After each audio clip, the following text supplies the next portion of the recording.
اخر حاجه وانا بختم مع حضرتك، ابو تريكه كان هيلبس فانيله عبد الظاهر فعلا في اخر مباراه؟ لا دي حاجات، هذه الحاجات بقى القذره او الخايبه الهايفه اللي سميها زي ما انت تسميها، لا اساس من الصحه والكلام ده. وبقول لك بص، ما شفتش لعيب في مصر بيحب مصر زي ابو تريكه. يا ريت الناس تحب مصر. له انتماء، له ده حاجات كل واحد. سالت ابو تريكه لما اتسالت في الموضوع؟ قلت له الموضوع ضحك كابتن طبعا تهريج طبعا. لا طبعا ولا اساس من الصحه. احنا بس تلاقيه صحفي بيخمن ده ويصدق قصه، كنت عارف الكداب لما يقعد يكذب لحد ما بيصدق، ده اللي حصل بالظبط.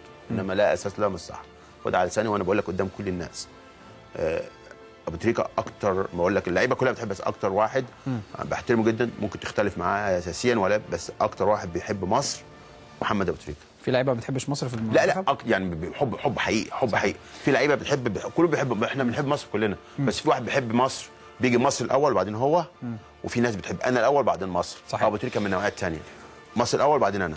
اشكرك كابتن زكي، اشكر حضرتك شكرا جزيلا. ده كان لقائنا مع كابتن زكي عبد الفتاح مدرب حراس مرمى منتخبنا الوطني. انا بعتذر جدا لحضراتكم، لكل الناس اللي بعتت لنا على صفحتنا على فيسبوك على CBC Egypt، بعتذر لحضراتكم لضيق الوقت غصب عننا، كان المفروض نبتدي الحوار بدري عن كده شويه، لظروف خارجه عن ارادتنا وعن اراده الكابتن زكي عبد الفتاح حصل تاخير شويه في الحوار. بنعتذر لحضراتكم، وباذن الله ميعادنا متجدد في الفقره الرياضيه بكره باذن الله الساعه 4. بشكر حضراتكم شكرا جزيلا، وقبل ما اختم بتقدم مرة تانية وثالثة بخالص التعازي لأسر الشهداء في حادث الغدر اليوم في سيناء، واللي راح ضحيته 11 من أنبل وأشرف رجالات مصر بكل تأكيد.